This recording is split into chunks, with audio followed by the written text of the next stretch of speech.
ሰላም ጤና ይስጥልን ተመልካቾቻችን ከአንከር ሚዲያ ዝግጅት ክፍል ያክብሮት ሰላምታችንን እናቀርባለን። በአማራ ክልል ስላለው ወቅታዊ የተጋድሎ እንቅስቃሴ ያገኘናቸውን መረጃዎች ወደ እናንተ የምናደርስበትን መርሃ ግብር ነው ይዘን የቀረብነው። በአራቱም የአማራ ቀጠናዎች የሚሊሻና የአድማ በታኝ ሰራዊት አባላት በከፍተኛ ቁጥር ወደ ፋኖ እየገቡ መሆናቸውን የሚያሳዩ መረጃዎች እየመጡ ይገኛሉ። ከወትሮ በተለየ ሁኔታ ነው የአድማ በታኝና ሚሊሻ ሰራዊት አባላት ፋኖን እየተቀላቀሉ የሚገኙት። በአሃድ በተናጠልና በቡድን ሆነው ወደ ፋኖ እየገቡ ያሉት የአድማ በታኝና የሚሊሻ አባላት ከነ መሳሪያቸው መግባታቸው የፋኖን ኃይል ለማጠናከር ከፍተኛ አስተዋጽኦ እንደሚኖረው ከወዲሁ እየተገለጸ ይገኛል። በሌላ በኩል የመከላከያ ሰራዊት አባላት የሆኑ እንደዚሁ ከነ መሳሪያቸው ወደ ፋኖ የሚገቡበት ሁኔታ እንዳለ፣ በአብዛኛው ደግሞ መሳሪያቸውን እየሸጡ ወደ የትውልድ ቦታቸው እየሸሹ እንዳለ ነው በመረጃው የተመለከተው። በበርካታ አካባቢዎች የህልውና ተጋድሎ ተጠናክሮ ቀጥሏል። የዘውትር ተሳታፊያችን በዚህ ዙሪያ መረጃዎችን ሰብስቦ ሊያካፍለን ተዘጋጅቷል። ወደሱ አልፋለሁ፣ አብራችሁን ሁኑ። አመሰግናለሁ መሳይ። የኢትዮጵያ ኢኮኖሚ ከዕለት ወደ ዕለት በጣም ወደ ታች እየወረደ በመምጣቱ ለአብይ አህመድ ወታደር ብቻ ስራ ዕድል እንዲፈጠርለት በማድረግ በበርካታ ወታደራዊ ማሰልጠኛዎች ላይ የደሃ ልጆችን በቀላሉ ማግኘት በመቻሉ ከተለያዩ ወታደራዊ ማሰልጠኛዎች ላይ 2 ሳምንትና 3 ሳምንት ወታደራዊ ስልጠና እየሰጠ ወደ አማራ ክልል እየላከ በጣም ለውትድርና ያልደረሱ የ15 እና የ14 ዓመት ልጆች በዛሬው ዕለት ከብር ሸለቆ ወታደራዊ ማሰልጠኛ ሰልጥነው በመውጣት ወደ ተለያዩ የአማራ ክልል ከተሞች ሂደዋል። እንግዲህ ከ10 እና ከ15 ቀን በኋላ ደግሞ እነዚህ ልጆች ተማርከው በፋኖ እጅ ተይዘው ወይም ሙተው እንደምናይ ምንም ጥርጥር የለውም። ይህንንም ያልኩበት ዋነኛ ምክንያት በበርካታ የፋኖ ግዛቶች ላይ ፋኖ ጠንካራ ይዞታ ብሎ በያዛቸው አካባቢዎች ላይ የመከላከያ ኃይሉ በጣም በተደጋጋሚ ጊዜ ለማጥቃትና የተነጠቀውን ቦታ መልሶ ለመያዝ ከፍተኛ ወታደር አሰማርቶ ጥቃት እየሰነዘረ ቢገኝም ተመቶ እየተመለሰ ነው። በዛሬው ዕለት እንኳን የአማራ ፋኖ ብሔራዊ ኃይልና የአማራ ፋኖ ህዝባዊ ድርጅት በጋራ በምዕራብ ጎንደር ቋራ ወረዳ በአገዛዙ ጦር ላይ ተቀናጅተው የከፈቱት ውጊያ ዛሬም ለ5ኛ ቀናት ተጠናክሮ የቀጠለ ሲሆን በተለይ ደግሞ ደለጎ ዙሪያ ሳሊያ ወይንም የቴዎድሮስ ከተማ ትባላለች እቺ ሳሊያ፣ ወበልጌና መገንጠያ በተባሉ ቦታዎች ላይ በከባድ መሳሪያ የታገዘ ከፍተኛ ውጊያ ሲደረጉላል። ዛሬ አነጋግ ጠዋቱ 12 ሰዓት ጀምሮ አንተና እኔ እየተነጋገርን ባለንበት ሰዓት ከፍተኛ ውጊያ እየተደረገና በእነዚህ በጠቀስኩልህ 2 እና 3 ቦታዎች ላይ የፋኖ ኃይሎች ምሽጎችን በመስበር ከተሞችን መቆጣጠር መቻላቸውንና በዚህ በተደረገው ውጊያ ከ60 በላይ የአገዛዙ ጦር ሲገደሉ 48ቱን ማቁሰል መቻላቸውን አስታውቀዋል። በተደረገው ውጊያም እንዲሁ የቡድን መሳሪያ ስናይፐሮችን፣ ብሬኖችን ጨምሮ ድሽቃዎችን በቁጥጥራቸው ስር እንዳረጉና በርካታ የነፍስ ወከፍ መሳሪያ እና በርካታ ምርኮኛ በእጃቸው ማስገባታቸውና በሳሊያ ከተማ የፋኖ ኃይሎች እንዲሁም ወበልጌና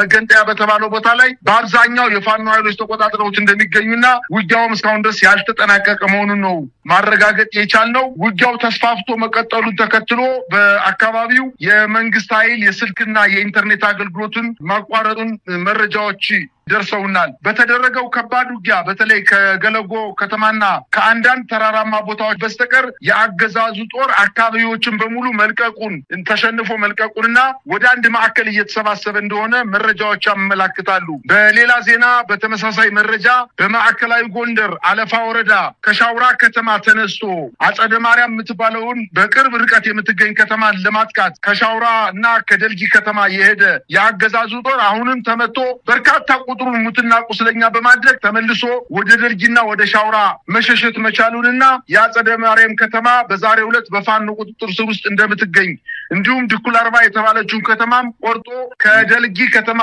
ለማገዝ ወደ አጸደ ማርያም ሲንቀሳቀስ የነበረውን ድኩል አርባ ከተማ ላይ መጥቶ እንደመለሰው መረጃዎች ይጠቁማሉ።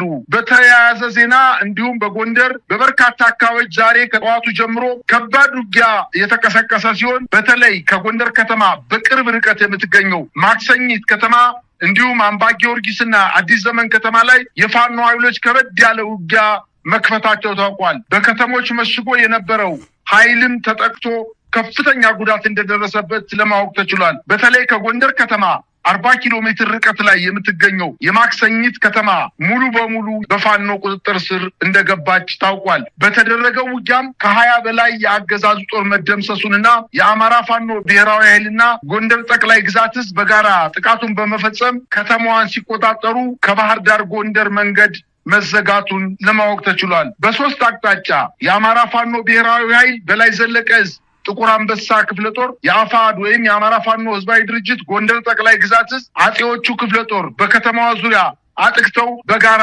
ከተማዋን መቆጣጠራቸውን ለማወቅ ተችሏል። በከተማዋ ሲገቡ የፋኖ ቤተሰብ ናቸው ተብሎ ታስረው የነበሩ በርካታ ቁጥር ያላቸው የፋኖ ቤተሰብና ደጋፊዎች የተባሉትን በፖሊስ ጣቢያው በመግባት ማስፈታታቸውን አያይዘው ገልጸዋል። በዚሁ አካባቢ በበለሳ እንዲሁም በማዕከላዊ ጎንደር በለሳ ወረዳ ከፍተኛ ውጊያ እየተደረገ ሲሆን ከእብናት እገዛ ለመስጠት ወደ አዲስ ዘመን ሲመጣ በነበረው የአገዛዙ ጦር ላይ የአጼ ኢያሱ ክፍለ ጦር አግዶ እገዛ እንዳይሰጥ ማድረጉንና ሊያግዝ የመጣውን ኃይል ሙሉ ቀን ገጥሮት እንደዋለ መረጃዎች ያመላክታሉ።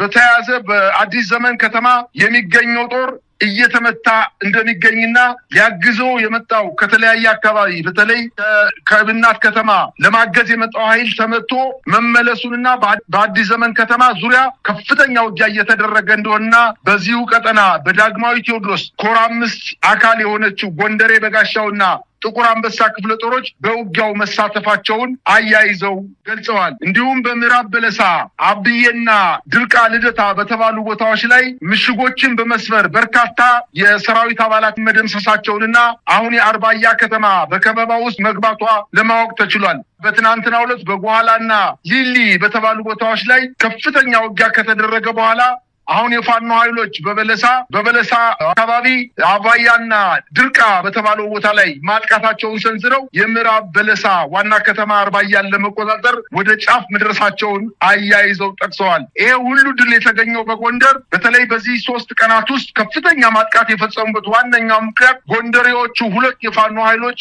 አንድነታቸውን ካበሰሩበት በኋላ መሆኑን አንድነት ምን ያህል ከፍተኛ ጉልበት ሊሆን እንደሚችል ማሳያ ነው ሲሉ የዓይን እማኞች ገልጸዋል። በዚሁ በተያያዘ ዜና የአባናደው ወይም ዘመቻ አባናደው ተብሎ ሲጠቀስ የነበረው ወሎ የተደረገው ዘመቻ ከተጠናቀቀ በኋላ አሁን ደግሞ በተለየ ሁኔታ የአገዛዙ ጦር እየፈረሰ የፋኖ ኃይሎችን እየተቀላቀለ መሆኑን መረጃዎች ይጠቁማሉ። በተለይ ዛሬ ጠዋት ከወገል ጤና፣ ከመርሳ፣ ከመካነ ሰላም፣ ከውጫሌ በመክዳት የልጅ ኢያሱ ራስ አሊ ኮር የጽናት ክፍለ ጦርና የደጋው መብረቅ ክፍለ ጦር አባላትን የተቀላቀሉት ቁጥር 26 መድረሱን አስታውቀዋል። ይህን ተከትሎ የአገዛዙ ጦር በዋርላ ድላንታ ግንባር ተነስቶ ወደ ዳውንትና ፀሐይ መውጫ ለመቆጣጠር ሞክሮ የነበረ ቢሆንም ተመቶ ወደ መጣበት እንዲመለስ ማድረጋቸውን አያይዘው ጠቅሰዋል። ይህ በእንዲህ እንዳለ በሸዋ ግንባር መራቤቴ ቀጠና በተደረገው ውጊያ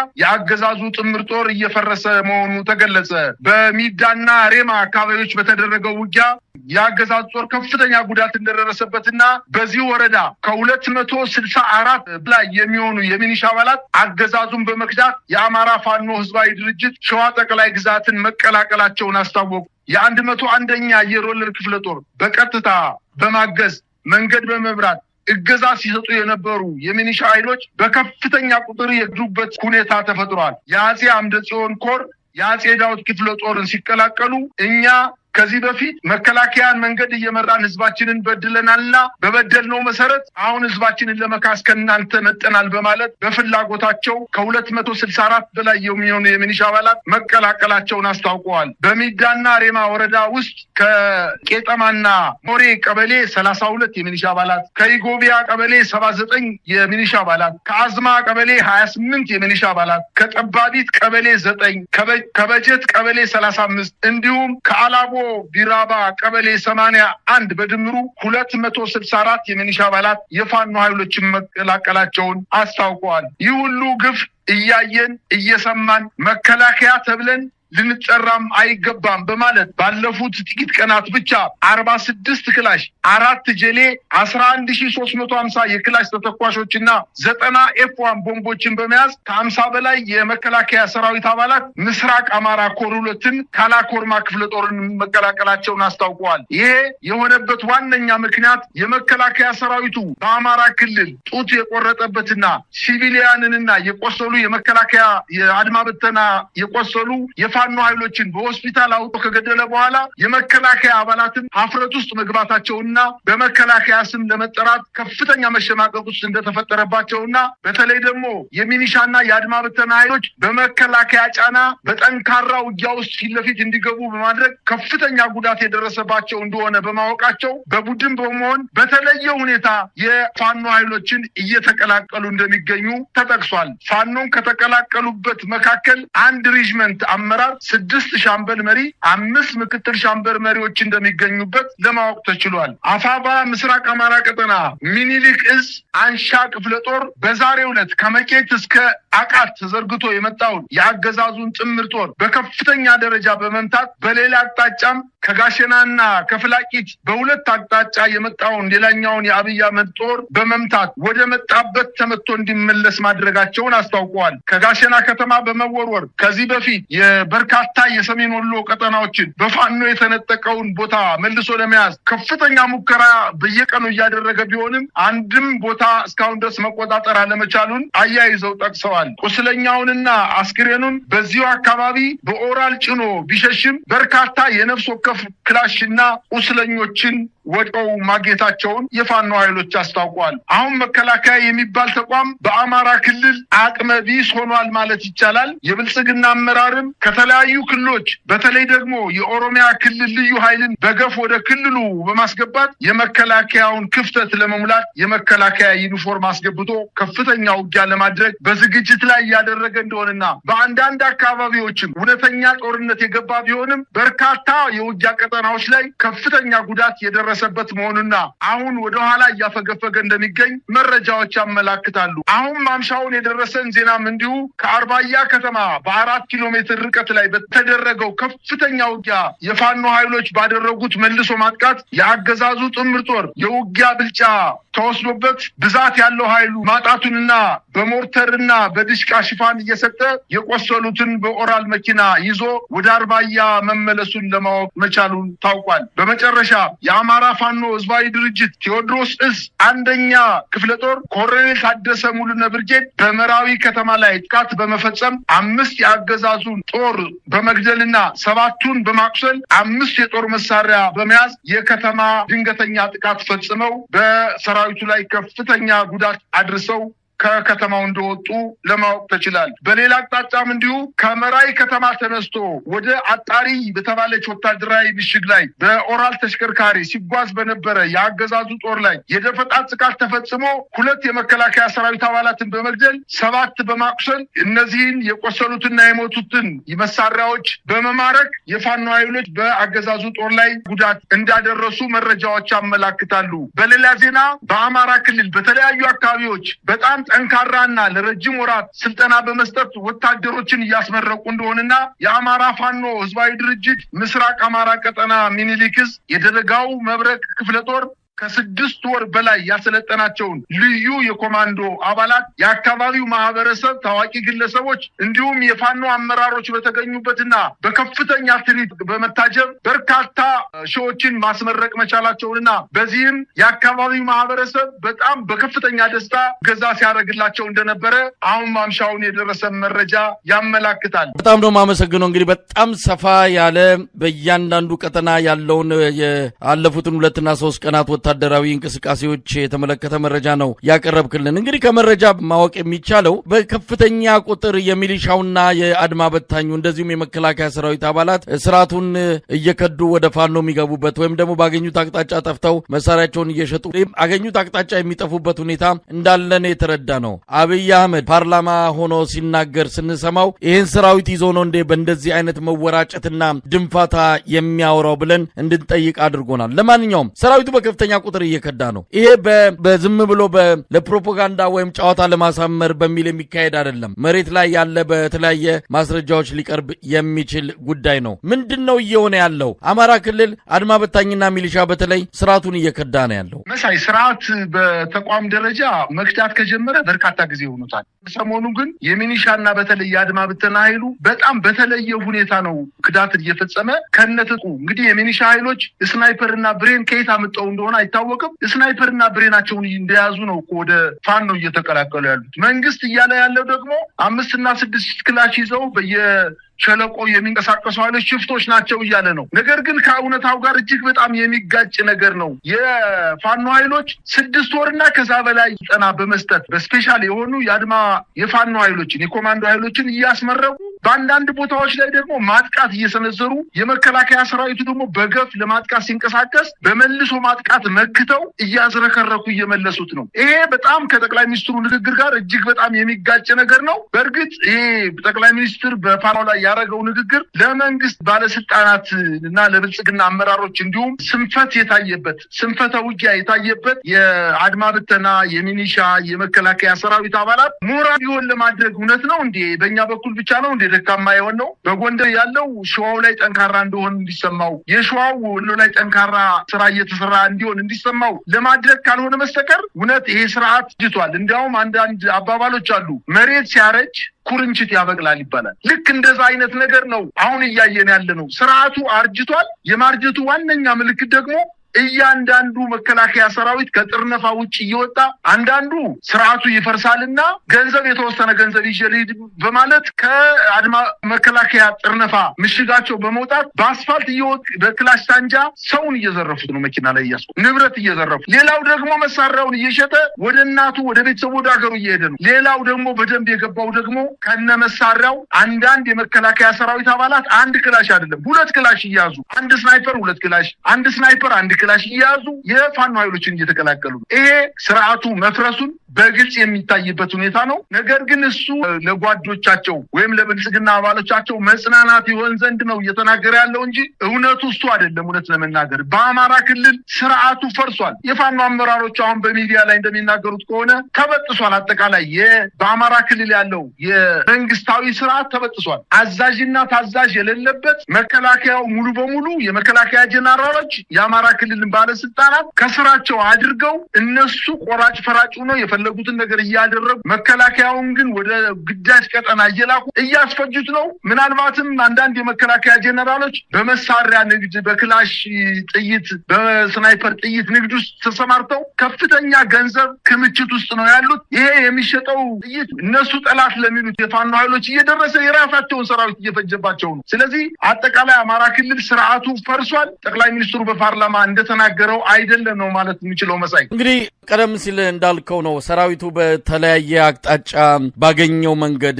እግሩ በመራው ክፍት መንገድ ባገኘው ነጻ ብሎ ባመነበት መሬት ሁሉ እየጠፋ ወደ ተለያዩ አቅጣጫዎች እየሄደ ነው የሚገኘው። ሰሞኑን የፋኖ ኃይሎች የለቀቁት አንድ ቪዲዮ አለ። በምርኮ የተያዙትን ከአብይ አህመድ ድሮን ያመለጡ ከአብይ አህመድ ሰው አልባ አውሮፕላን ያመለጡ የመከላከያ ምርኮኞችን እንደዚሁ ሲዝናኑ የሚታይበት እየተጫወቱ እየዘፈኑ እየደነሱ የሚታዩበትን አንድ ቪዲዮ ለቀዋል። በዚህ ደረጃ ነው እኛ ምርኮኞችን የምንይዘው። እንደናንተ ሴት ወታደሮችን ይዘን ጡት አንቆርጥም፣ ወንዶችንም ቢሆን እንደዚህ እንንከባከባለን የሚል በእውነት ሰው የሚሸጥ ሰብአዊነት የሚታይበት ምላሽ ነው በፋኖች በኩል እየተሰጠ ያለው። አገዛዙ በሞራልም በሰውነትም በሁሉም ነገድ የወደቀበትና ኮስሶ የታየበት ነው። አብይ አህመድ እዛው ፓርላማ ላይ ከረባት አድርጎ የሚወራጭበትና መንግስት ለመምሰል መሪ ለመምሰል የሚያደርገው መፍጨርጨር ከራሱ በስተቀር ሌላውን ሊያሳምን የሚችል እንዳልሆነ ብልጽግና መንደር የሚወራውን እየሰማን እንገኛለን። ለማንኛውም አማራ ክልል ካቢኔው ተበትኗል። ከዚህ በኋላ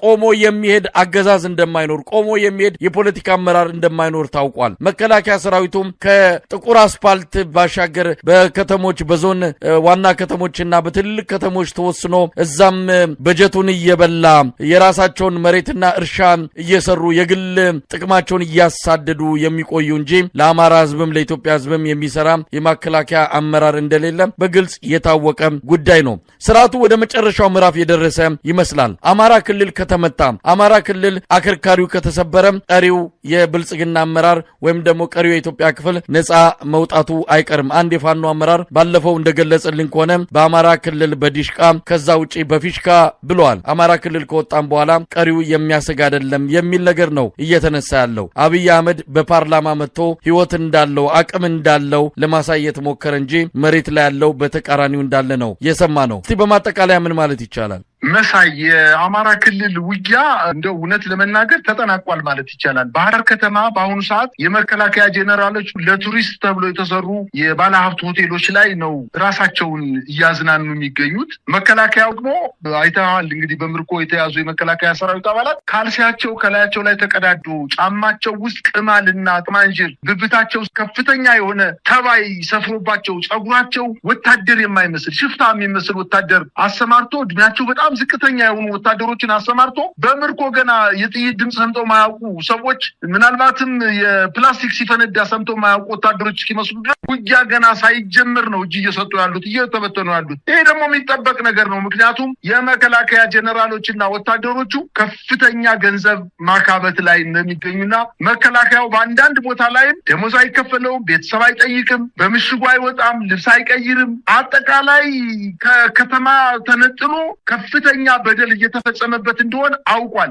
አሁን የተማረኩ ወታደሮች ምን እያሉ እንደሆነ ቢረፍድብንም ነው ያሉት እኮ ቢረፍድብንም ሴራው ገብቶናል በማለት ከጥፋታችን ተጸጽተናል። ከዚህ በፊት የመከላከያ ከፍተኛ መኮንኖች የፋኖ ኃይሎች ከማረኳችሁ ስጋችሁን ቆራርጠው ነው የሚጥሉት፣ አሟሟታችሁ በራሱ በጣም እጅግ በጣም ዘግናኝ ነው ብለው አስፈራርተዋቸው ነበር እየተዋጉ ያሉት። አሁን ግን ገብቷቸዋል። በህይወት መቀጠል የሚችሉት ከፋኖ ኃይሎች ጋር ሲሆኑና እነሱ ጥላ ከለላ ቸው ብቻ እንደሆነና መከላከያው ግን ስለነሱ መሞት ግድ እንደሌለው አውቀዋል። የሚኒሻው ኃይሎችም እንደዚሁ ነው። ፊት ለፊት የመከላከያ ኃይሉ ሚኒሻው እንዲገደል በማድረግ የሚኒሻ አስክሬን ሳይነሳ ዋጋ ከፍለው የመከላከያ አስክሬን ብቻ ተነስቶ እንዲሄድና የሚኒሻና የአድማ በተና ኃይሎች የሚቀብራቸው አጣው መንገድ ላይ አብጠው እየታዩ የሚኒሻ ኃይሉ ባይከዳ ነበር የሚገርም። ስለዚህ አሁን በቡድን ከዚህ በፊት ከአንድ ወር ከሁለት ወር በፊት የተራ ወታደሩ ነበር ክዳት እየፈጸመ ያለው። ዛሬ እኮ የሻለቃ አመራሮች የሻምበል አመራሮች የመቶ መሪ አመራሮች ቡድናቸውን ይዘው አንድ የመቶ አመራር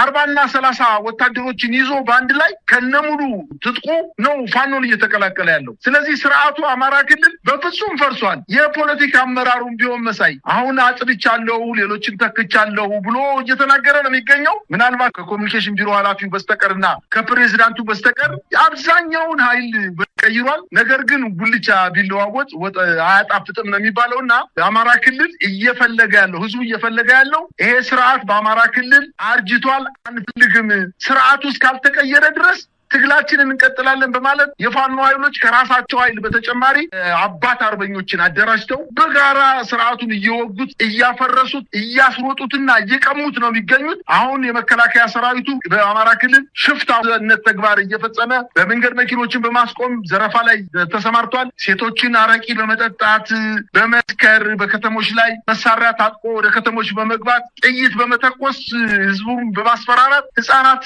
ልጃገረድ ሴቶችን ባለትዳር ሴቶችን በግድ ዘረፈ እንደሚገኝና የፋኖ ኃይሎች ደግሞ ከተሞችን በተቆጣጠሩባቸው አካባቢ የመንግስት ተቋማትን ቴሌኮሙኒኬሽንን፣ መብራት ኃይልን፣ ሌሎችንም ተቋማት በኃላፊነት ስሜት ጥበቃ እያደረጉና ህዝቡን በማረጋጋት በሰላም ሰርቶ እንዲኖርና እንዲገባ በማድረግ አሁን ፋኖ በአማራ ክልል የተቆጣጠራቸው ቦታዎች ላይ ፍጹም ሰላማዊ ከተሞች ነው። ህዝቡ ወደ ግብይት ይወጣል በነጻነት። ምናልባት የሚያስፈራ ነገር ቢኖር ድሮን ሲመጣ ብቻ ካልሆነ በስተቀር እግረኛው ወደዛ ቦታ ተንቀሳቅሶ የማሸነፍ ሞራል እንደሌለውና የፋኖ ኃይሎች ግን አሁን ለተጨማሪ ማጥቃት ራሳቸውን እያዘጋጁ ሰራዊትን እያስመረቁ እንደሚገኙ ነው የሚያመላክቱት። በትክክልም በተለይ ሰራዊትን በማሰልጠን ራስን ብቁ በማድረግ ረገድ በአማራ ፋኖ በሁሉም ቀጠናዎች የሚደረገውን እንቅስቃሴ በቅርበት እየተከታተልን ነው። በቅርበት የተለያዩ ዘመቻዎች እንደሚኖሩ እስከዛሬ ከሰማናቸው ካየናቸው ከተደረጉት በላይ ያገዛዙን አከርካሪ የሚሰብሩና ምናልባትም ከአማራ ክልል ብቻ ሳይሆን ብዙዎቹ የኢትዮጵያ አካባቢዎች የአብይ አህመድ አገዛዝ ተነቅሎ ከነ ጭራሹ የሚወገድበት የተለያዩ ዘመቻዎች ሊከፈቱ እንደሚችሉ እየሰማን ያለ ነው። እንግዲህ ያንን ጊዜ እንጠብቃለን። አብይ አህመድ ካለፈው ይልቅ የመጪው ጊዜ እጅግ ፈተና የሆነበት ነው። 3 እና 4 ሽፍታዎች ብሎ በማቃለል የገለጸበትን ይህንን በተመለከተ የአማራ ፋኖ ብሔራዊ ኃይል የሴንትራል ኮማንድ አባል አርበኛ አስረስ ዳምጤ እንደገለጽልን ከሆነ የምትፈራውን በጣም የምትሰጋውን ኃይል ለማሳነስና ለማኮሰስ የሚትድበትን ርቀት ነው አብይ አህመድ ያሳየውና ከማንም በላይ በኢትዮጵያ በግራም በቀኝም ከውጭም ከውስጥም ካሉት ኃይሎች በላይ የሚፈራው ፋኖን ነው። ፋኖ በሙሉ ኃይሉ እየመጣበት ስለሆነ የዛ የስጋቱን የፍራቱን ሁኔታ ነው በፓርላማ ያንጸባረቀው በማለት ገልጾታል። ለማንኛውም መጪው ጊዜ እጅግ ፈተና ነው። ተከታትለን ያለውን ሁሉ ለተመልካቾች የምናቀርብ ይሆናል። በጣም ነው የማመሰግነው። እግዚአብሔር ይስጥልኝ።